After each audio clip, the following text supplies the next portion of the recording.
this is what I find most inspiring being with you today is, oh my God, this is that iconoclastic, fully plugged in, fully expressed embodiment of the ideas that I aspire to embody and, aspire to encourage our community to consider embodying as well. What do you think about that?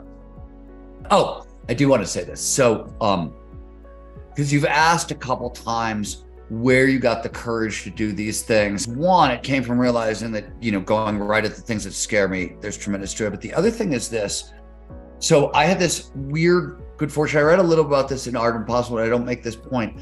I was a magician. When I was a kid, I was a magician. And I worked in restaurants and did bar mitzvahs and weddings. And I was, somebody wrote an article about me when I was like 11 years old and running around and working and doing this, which I guess was unusual. But my point being, one of the things that was weird about magic is I wanted to be what was known as a magician's magician. I didn't care about fooling people, whatever. I wanted to fool other magicians.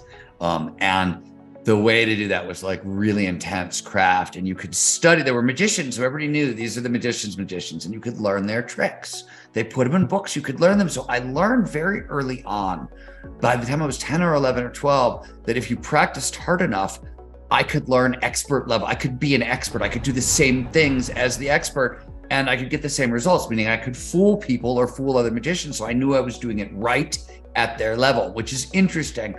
So when I got into writing, it never dawned, I competed against the best in the world. It never dawned on me, like when I go into writing classes, everybody else was competing with the other people in the class. They're college students like me. I want to be better than Hemingway or Pynchon. Like it just never dawned on me because in magic, I had already done it.